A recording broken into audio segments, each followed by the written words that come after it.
తమిళ మహాకవి కంబన్ తమిళంలో వ్రాసిన రామాయణం రామావతారం. ఆ రామావతారానికి సంక్షిప్త తెలుగు సేత నా ఈ కంబ రామాయణం.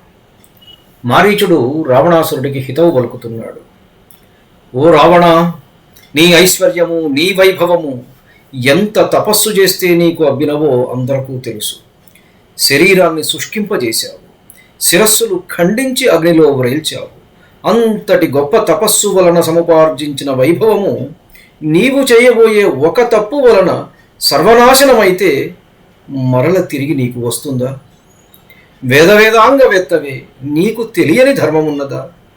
స్నేహితుడి రాజ్యాన్ని ఆక్రమించుకున్న వాడిని, ధర్మబద్ధముగా రావలసిన పన్నుల కన్నా ఎక్కువగా కూడబెట్టిన వాడిని, ఇతరుల భార్యలను అపహరించేవాడిని ధర్మదేవత సర్వనాశనం చేస్తుందని ఎరుగని వాడివా?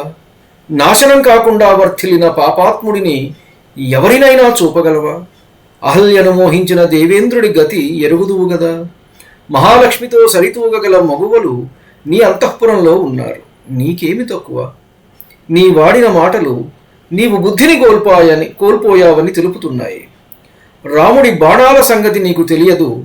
అవి తాపసుల శాపాల కంటే పదునైనవి. నీవు అనుకున్నది జరగదు. ఆ ప్రయత్నంలో నీవు ఇప్పుడే బూడిద కుప్పగా మారిపోతావు. ఒకవేళ నీ ప్రయత్నం ఫలించినదే అనుకో, అచిర కాలంలో నీవు నీ బంధుమిత్ర సమేతంగా సమస్త రాక్షస జాతి రాముడి బాణాగ్నిలో దగ్ధమై తీరుతుంది. ఖరుడెంతటి శక్తివంతుడో నీకు తెలుసు. నీ సైన్యము మొత్తానికి ఎంత శక్తి ఉన్నదో ఖరుడొక్కడికే అంత శక్తి ఉన్నది. అటువంటి ఖరుడిని, వాడి సైన్యాన్ని ఒంటరిగా ముహూర్త కాలంలో మట్టుపెట్టిన వీరాధి వీరుడు రామచంద్రుడు. వీరాధుడి కన్నా గొప్ప యోధులు నీ వద్ద ఉన్నారా? లేరే. వాడి వేడి రక్తాన్ని వాడి బాణాలు రుచి చూశాయి. రాముడి బాణం, దాని వేగం తలుచుకుంటేనే నాకు వణుకు వచ్చి నవనాడులో కృంగిపోతాయి అంటూ హితవు చెబుతున్నాడు మారీచుడు. నీవెవరి గురించి మాట్లాడుతున్నావో తెలుసా రావణ? ఆయన శ్రీరాముడు. నా తల్లి తాటకను ఒక్క వేటలో కూల్చినవాడు. నా తమ్ముడు సుబాహు గుండెలు బ్రద్దలు కొట్టినవాడు. రాముడి దాకా ఎందుకు?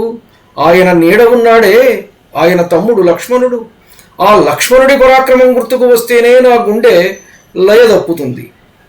శాశ్వతమైన నాశనము లేని పదార్థము ఈ సృష్టిలో ఉండదని నీకు తెలుసు. జీవితాంతం వైభవంగా జీవించు, అనవసరంగా నిన్ను నువ్వు పాడు చేసుకోకు అని హితోక్తులు పలుకుతున్న మారీచుణ్ణి చూసి రావణుడు మండిపడ్డాడు. ధన్యుణ్ణి. నమస్కారం. మీ ఊటుకూరు జానకి రామారావు.